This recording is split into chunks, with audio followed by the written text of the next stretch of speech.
Bom dia! Hoje nós vamos falar sobre o medo, né?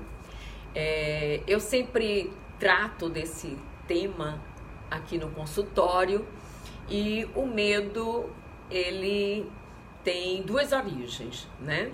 A primeira origem, ela é atávica, né? Ela vem em nós como meio de preservação.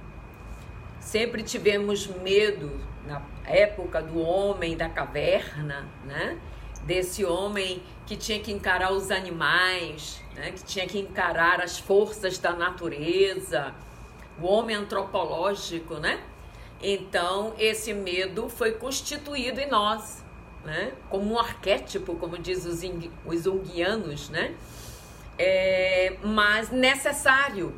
Porque se eu vou atravessar a rua, eu tenho que saber esse limite. É o medo limite, né? De preservação da vida, daquilo que eu preciso parar, ponderar, usar a razão. Se eu devo ou não atravessar uma rua, se eu devo ou não ir até o alto mar, se eu devo ou não andar numa rua escura e me expor a assaltos, essas coisas todas. Então, esse medo que vem constituído em nós, né, do ser humano, é necessário como preservação da vida.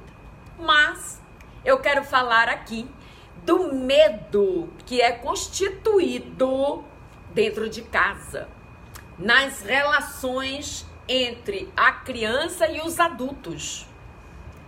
A criança, quando é induzida a ter medo, criança não tem medo. A criança não tem medo de escuro. A criança não tem medo de absolutamente nada. Ela é desprovida desse sentimento.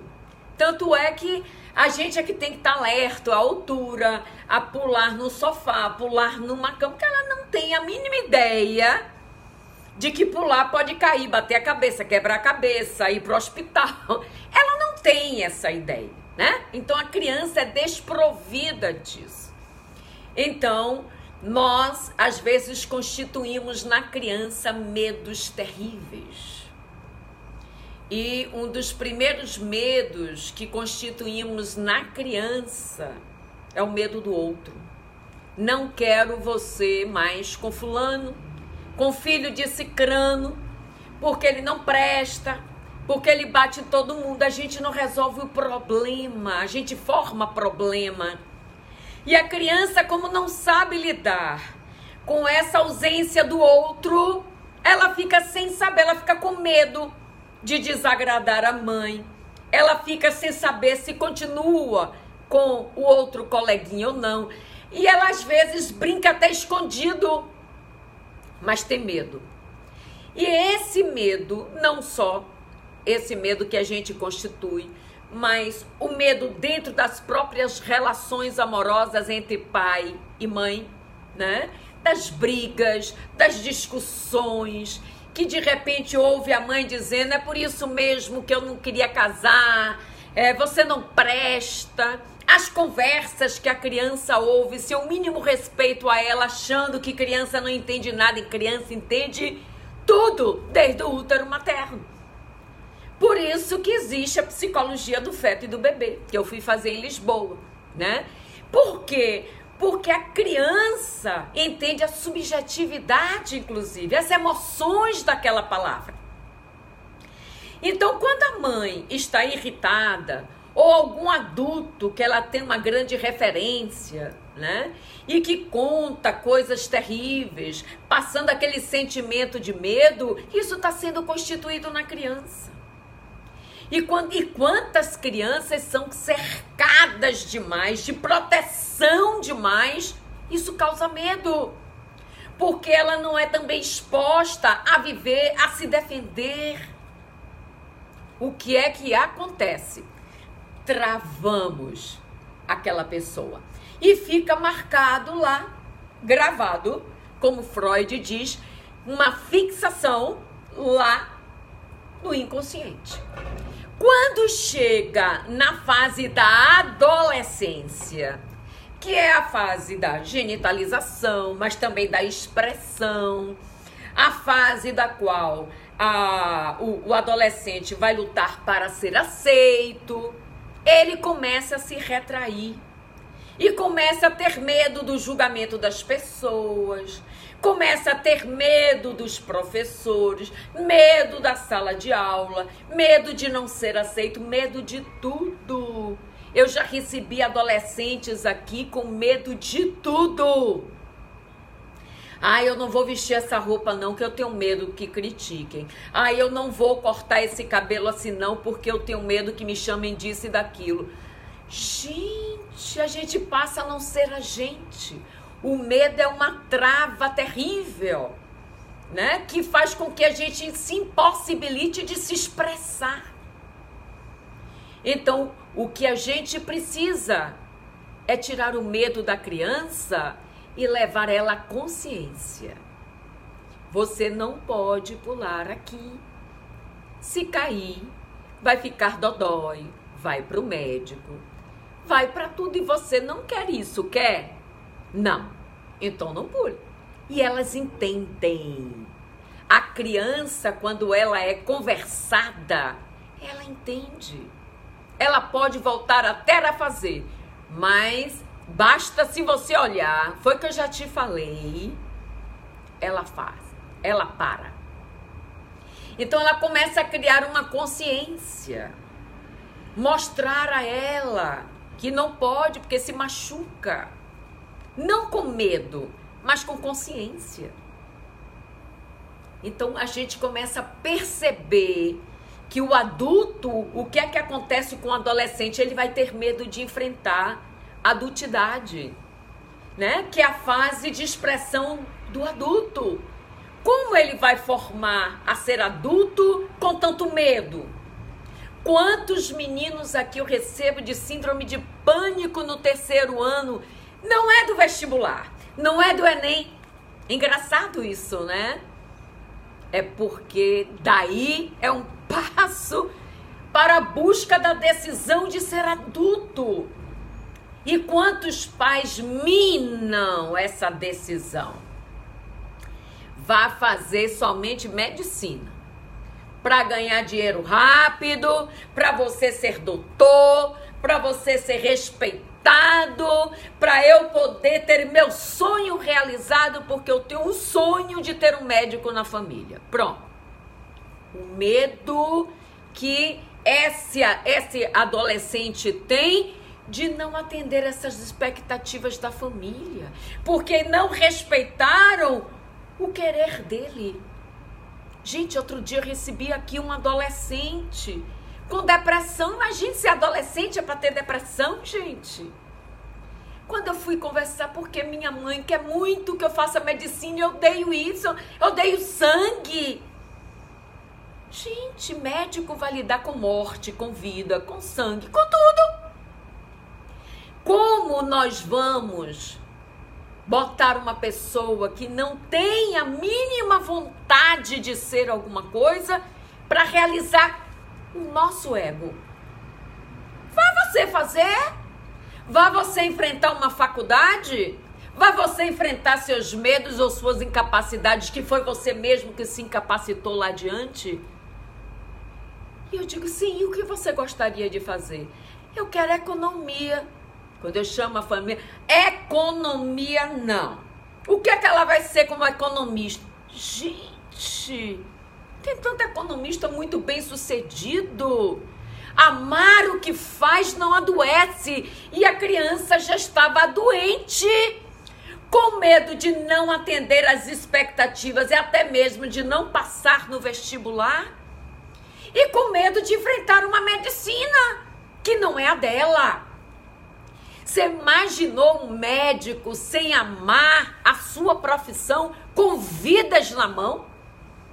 É por isso que depois a gente vê essas distorções que a gente vê nos noticiários. Era para amputar a perna direita, amputou a esquerda. Esqueceu tais pinças, esqueceu isso, esqueceu aquilo. Gente, é tanto erro médico, às vezes por falta de atenção, porque não está amando. E como a gente precisa colocar amor na nossa profissão. É o amor quem vai tirar todos os medos, é quem vai me encorajar. É a bandeira da coragem, da determinação. É o amor. Sem ele, como eu vou produzir? Eu vou ser somente uma máquina. Uma certa vez eu fui no médico e ele me disse, eu sempre adorei a parte tecnológica, né, de TI, mas minha família me impulsionou tanto eu ser médico que hoje eu escolhi ser tal especialização, que era a que eu estava buscando nele, mas é mais uma coisa que eu estou satisfazendo a minha família. Eu, como psicanalista, eu nunca mais voltei lá. Eu fiz, não. Se ele não ama o que faz, ele não vai me dar o remédio certo, ele não vai descobrir o que eu tenho certo, ele não vai querer nada certo. Ele está ali de passagem. Então a gente precisa amar o que faz. Senão a gente fica fazendo vontade ao ego dos outros. De pai, de mãe, de avô. Como eu já tive médicos aqui de me dizer, eu odeio a medicina. Mas eu estou médico porque a minha família toda é de médico. Então eu tenho que ser médico. Aí a criança, desde do pré-vestibular, já entra em quê? Em pânico. Em síndrome de pânico. Porque não é isso que quer. Já tem medo de ter que enfrentar uma emergência, como eu já recebi aqui. Uma recém-formada. E me disse, pelo amor de Deus, me salve, eu não sei. Amanhã é dia de eu enfrentar uma emergência, pelo amor de Deus, eu não tenho mais professor do lado. Calma. Calma. Você foi fazer o que ama? Não. Essa foi minha segunda opção, seria uma segunda opção, mas virou a primeira, porque meus pais disseram que era dessa forma que eu teria emprego no meu país. Então, para vocês verem até o nosso momento de crise terrível, né? Uma crise moral terrível, o que impulsiona as pessoas a fazerem imoralmente algo que não gosta. É uma pessoa dessa que está sendo imoral consigo mesmo, né? Porque quando eu não amo, eu vou errar. Eu estou sujeita às críticas lá adiante. Estou sujeita a botar a vida de alguém em risco lá adiante. E eu vou ferir a minha ética vivencial com aquilo que eu amo. Então o medo induz a tudo isso. O medo dos pais de não ver os filhos bem-sucedidos. Ah, mas é médico. E às vezes não sabe que é um médico que não está nem aí para a sua profissão. É um médico que, para ter um erro médico, é daqui para ali. Gente, o medo que a criança tem de enfrentar uma relação amorosa amanhã. Quantos adolescentes têm medo de casar e quantas pessoas que entram na vida adulta e não querem enfrentar por medo de amar. Porque não viram na expressão de pai e mãe a segurança de ser o exemplo para um adulto amanhã. Não tem essa segurança. O que viu foi mãe fazendo o que quer na relação, pai aceitando tudo. Eu já tive um paciente aqui que a mãe viajava para onde queria, fazia o que queria, ia para onde queria, e ele achava que o pai era um banana. Foi a expressão que ele usou. Só que ele repetia a mesma coisa na relação. Então, o que é que ele fazia? Ele evitava se relacionar. Eu tenho medo de me relacionar, porque eu não quero repetir o erro de meu pai e de minha mãe. Então, esses medos que vão sendo constituídos na genética ambiental familiar, esses são os mais terríveis da gente poder lidar. Então, que possamos trabalhar os nossos medos, né? Eles só podem ser enfrentados numa boa análise, numa boa terapia, na sua cidade, no seu estado, no seu país, onde você estiver, enfrente-se. Busque o seu autoconhecimento e se liberte. porque uma das coisas que mais necessitamos é sermos nós mesmos.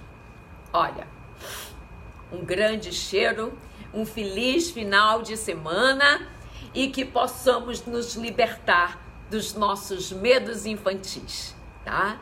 Que a criança nossa possa ser muito mais feliz internamente. Um grande beijo. Tchau!